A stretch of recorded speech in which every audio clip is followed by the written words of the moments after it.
अस्सलाम वालेकुम, मैं हूं आपका मेज़बान समर अब्बास। आप देख रहे हैं मेरा यूट्यूब चैनल। नाज़रीन, मरीम नवाज़ की जो हिकमत अमली थी, अपोजिशन की हिकमत अमली थी नैब को दबाव में लाने की, वो बिलाखिर कामयाब हो गई। और नैब ने मरीम नवाज़ की आज नैब लाहौर में होने वाली पेशी को मौखर कर दिया है। और उसकी वजह तो कोरोना बताई गई है, कोरोना का मुमकिन फैलाव, कोरोना का ख़तरा। लेकिन असल में जो नैब के बाहर का एक पूरा हजूम लेके जाना था अपोजिशन ने, उस हजूम की वजह से प्रेशर में आके नैब ने ये पेशी मरीम नवाज़ की मनसूख की है। और इसमें नाजरीन अब एक पूरी स्ट्रेटजी बन गई है, पूरी हिकमत अमली तरतीब दे दी गई है अपोजिशन रहनुमाओं की तरफ से। और आज जो सक्सेस स्टोरी भी उनके सामने आ गई है कि अगर आप इस तरह से एक हजूम पूरा लेके नैब पे चढ़ दौड़ें तो फिर आपकी जान छूट जाएगी।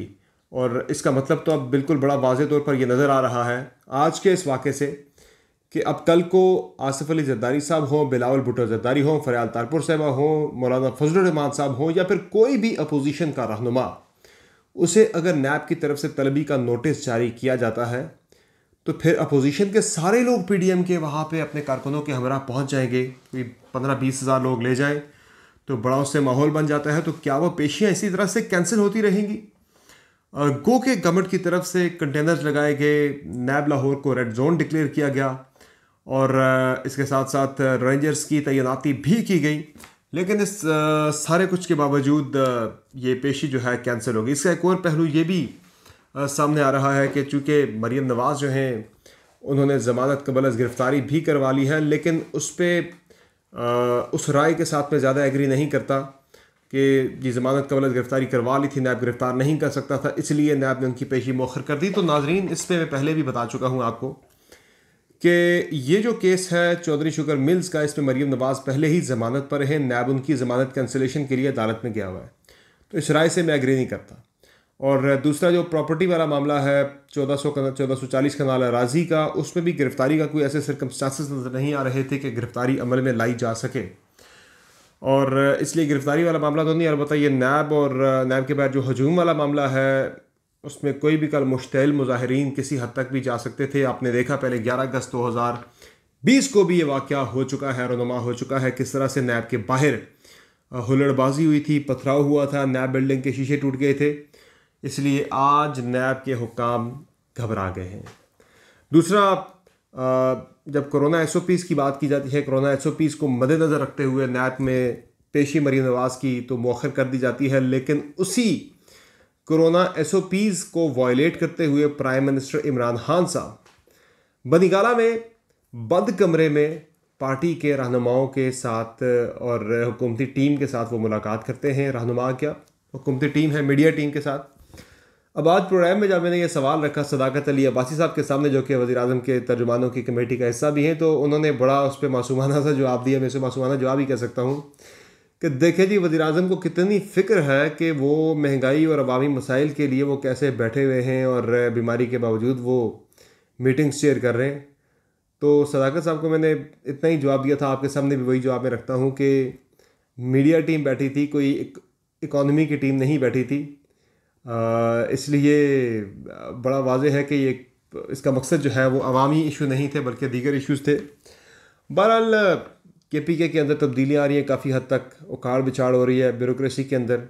उम्मीद है, लग ये रहा है इम्कान इस बात का कि आने वाले दिनों में पंजाब के अंदर भी कुछ तब्दीलियाँ लाई जा सकती हैं। चूँकि अब दो चीज़ें हैं, एक तो बराह रास्त भी, जो पहले मैंने ख़बर भी दी थी कि जो मुक़्तदर हल्के हैं उनकी तरफ से प्राइम मिनिस्टर को एक पैगाम दे दिया गया था कि बस बहुत हो गया, अब ये तजुर्बे काम नहीं करेंगे, 2.5 साल आपको इक़्तिदार में हो गया है, अब आप पंजाब में और KPK के अंदर हालात को ज़रा तब्दील करें, गवर्नेंस को बेहतर बनाएं। और उस पर लग तो रहा है कि पंजाब के अंदर शायद कुछ अगर नहीं होता तो फिर दोबारा से कोई तहरीक अदम एतमाद वाला माहौल बनाने की कोशिश की जाएगी। लेकिन उस पर नून लीग नहीं मान रही। उससे सूट करता है कि बुज़दार साहब अगले 5 साल यानी कि पूरा वो टेन्योर जो है वो लगाएं, उससे नून लीग को पंजाब में 2/3 अक्सरियत गारंटी हो जाएगी नून लीग की। बहरहाल इस तरफ चीज़ें जाएंगी आने वाले दिनों में। और दूसरा नाजरीन, वफाकी काबीना के अंदर भी तब्दीलियाँ करने के वाले से बातचीत हो रही है कि अब हुकूमत अपनी सिमत ठीक करना चाहती है कि कुछ करके जाए, कुछ इंतखाबी इस्लाहात की जाए, कुछ कानून साजी की जाए बेहतर। लेकिन आज जो ऑर्डिनेंसेस आ रहे हैं जो नेपरा के वाले से आया, तो उसमें नाजरीन जो हुकूमत एक गलती करने जा रही है वो ये है कि सर्कुलर डेट, जो गर्दिशी कर्ज़े हैं उनके ख़ात्मे के लिए, और गर्दिशी कर्ज़े जो हैं ये बेसिकली जो बिजली के वाले से, तवानाई के वाले से जो हमारे रिसीवेबल्स हैं वो बढ़ते ही चले जा रहे हैं और वो कर्ज़े चढ़ते जा रहे हैं।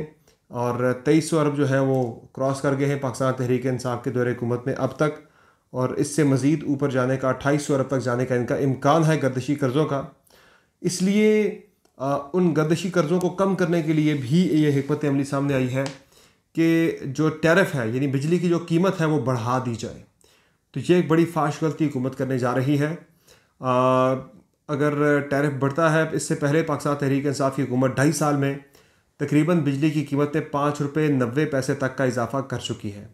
और अब ये बताया जा रहा है कि IMF के साथ जो स्टाफ लेवल का एग्रीमेंट हो गया है उसमें ये बात तय पाई है कि पाकिस्तान तहरीक इंसाफ की हुकूमत आने वाले दिनों में यानी कि अक्टूबर से पहले पहले बिजली की कीमत में 5 रुपये 65 पैसे तक का इजाफा करने जा रही है। 5 रुपये 65 पैसे फ़ी यूनिट। ये फ्यूल एडजस्टमेंट नहीं है, ये फ़ी यूनिट बिजली की कीमतों में इजाफा होने जा रहा है। यकीनी तौर पर एक आम आदमी तो बिल्कुल पिस के रह जाएगा। ये कहा जाता है कि 300 यूनिट या उससे ज़ायद वालों पे हमने ये लगाया है, तो 300 से ज़ायद यूनिट पे बंदा चला जाता है। एक नॉर्मल जो मिडल मैन है वो एक आम जो क्या कहते हैं मिडिल क्लास का बंदा है वो 300 क्रॉस कर जाता है, मिडिल क्लास फैमिली का जो बिल है। तो आने वाले दिनों में बड़ी बुरी खबरें हैं इस हवाले से। दूसरा, चीनी की कीमतों के हवाले से भी वो भी बढ़नी है। उसकी सबसे बड़ी और बुनियादी वजह यह है कि तहरीक इंसाफ की हुकूमत जब से बनी है इसमें एक चीज़ हम तवातर से देख रहे हैं कि action action action, press conferences, media statements और कमेटीज़। लेकिन हो ये रहा है कि 55 रुपये पे पाकिस्तान तहरीक इंसाफ जब इक़्तिदार में आई तो इन्होंने चीनी की कीमत इन्हें मिली थी 55 रुपये फ़ी किलो। इससे पहले नून लीग 53 रुपये पे छोड़ के गई थी, 2 रुपये निगरान सेटअप के दौरान बढ़े थे, लेकिन 55 रुपये ही लगा रहे हैं। तो 55 से चीनी आज 100 से 110 रुपये। इस्लामाबाद के अंदर जो रिटेल प्राइस दुकानदारों की तरफ से है, दुकानों पे है, वो 110 रुपये की चीनी फ़रोख्त हो रही है। जबकि जो बड़े कैश एंड कैरीज हैं, जो बड़े स्टोर्स हैं, वहाँ पे 99 रुपये 98 रुपये इस तरह से फ़रोख्त हो रही है। तो ये जो इस तरह के इनकम्प्लीट एक्शंस होते हैं और यानी कि उसमें हाइप ज़्यादा दे दी जाती चीज़ों को। अभी भी बताया जा रहा है कि 750 अरब का जो है वो रिकवरी करनी है शुगर माफिया से, कि उन्होंने 110 अरब जो है वो मनी लॉन्डर की, उन्होंने लॉन्ड्रिंग की और सट्टेबाजी करके, और मज़ीद उन पे टैक्सेस वगैरह भी कुछ लगाए जा रहे हैं। तो इससे आने वाले दिनों में सट्टेबाजी वाला काम बिल्कुल ठीक है, पकड़ें, गिरफ्तारियाँ करें जो जो लोग इसमें मुलव्वस हैं। लेकिन ये टैक्सेस वाला मामला, जो एक्स्ट्रा चीज़ें डाली जा रही हैं, ज़ाहिर है जो शुगर मिल्स वाले हैं, मालकान हैं, वो अपनी जेब से तो नहीं देंगे, वो सारा आगे पास ऑन करेंगे एक आम आदमी पे, एक आम सारिफ पे। तो ये चीज़ें बड़ी ज़रूरी हैं। इस तरफ PDM को भी देखना होगा, चूँकि एक आम आदमी के मसाइल जो है, एक आम आदमी जो है उससे बिल्कुल इस चीज़ से कोई सरोकार नहीं कि मरीम नवाज़ के साथ नैब में कितने लोग जाते हैं, उन्हें नैब ने कितनी मरतबा पेशी के लिए बुलाया है सवाल जवाब के लिए। आम आदमी को कोई सरोकार नहीं कि सेनेट में अपोजिशन लीडर कौन बनता है, और आम आदमी को इससे कोई सरोकार नहीं कि इस्तीफ़ों वाले मामले पे PDM कहाँ खड़ी है, उनके आपस के अख्तलाफात क्या हैं। आम आदमी को फ़िक्र अगर है तो उसे यह है कि उसे बिजली कितनी सस्ती मिलेगी, उसे गैस किन कीमतों पे मिलेगी। उस आम आदमी को फ़िक्र यह है कि उसे आटा किन नरखों पे मिलेगा, उसे चीनी किन नरखों पे मिलेगी, उसे दीगर जो ज़रूरियात ज़िंदगी है वो किन नरखों पे मिलेंगी। आजकल चिकन भी बड़ा महंगा हो गया बाय द वे, और जो चिकन कटा हुआ जो आप लेते हैं ज़िबा हुआ, वो आपको मिलता है 400 रुपये से भी ज़ायद किलो। इस्लामाबाद में उसकी कीमत चल रही 400 450 चल रही कीमत इस्लामाबाद में। तो ये महंगाई कंट्रोल करनी है गवर्नमेंट को। अगर वो नहीं करती तो यकीनी तौर पे काफ़ी ज़्यादा डिस्क्रेडिट होगी। लेकिन अपोजिशन जो है वो आपस की लड़ाइयों में उलझी है, कौन अवाम के मसाइल की तरफ तवज्जो दे। आज भी लीडर ऑफ द अपोजिशन के मामले पर मरीम नवाज़ साहिबा ने यूनिलेटरली यानी कि एक तरफा तौर पर अनाउंस कर दिया है आज़म नज़ीर तारड़ को कि उनको चूँकि 28 वोटों की हिमायत मिल गई है। BNP मैंगल के वाले से सोचा जा रहा था कि उनके 2 वोट जो है वो पीपल्स पार्टी के प्रणय में जाएंगे, लेकिन आज उन्होंने अनाउंस कर दिया है कि वो PMLN के साथ हैं। तो यूँ PMLN के जो टोटल स्ट्रेंथ बनती है अब सेनेट के अंदर वो 28 तक चली गई है। पीपल्स पार्टी जो है वो श्रिंक होके 24 पे आ गई है, चूँकि अवामी नेशनल पार्टी अगर उन्हें दे देती है वोट तो ये 23-24 से ऊपर नहीं जा सकते। तो यूं जो सेनेट में लीडर ऑफ की अपोजिशन की जो स्लॉट है वो मिल जाएगी मुस्लिम लीग नून को। अब ऑप्शन कोई नहीं रहा। पीपल्स पार्टी यहाँ तक कल तो आ गई थी कि अगर आज़म नज़ीर तारड़ और सादिया अब्बासी के अलावा किसी सीनियर बंदे को, तजर्बाकार बंदे को नॉमिनेट किया जाता है लीडर ऑफ की अपोजिशन के लिए तो फिर पीपल्स पार्टी साथ देगी। लेकिन आज मरीम नवाज साहब की तरफ से यकतरफा तौर पर जब उनके पास नंबर 28 तक पहुंचा सेनेटर्स की हमायत लीडर ऑफ की अपोजिशन के लिए, तो आज उन्होंने अपने लीडर ऑफ की अपोजिशन आज़म नज़ीर तारड़ का नाम अनाउंस कर दिया है।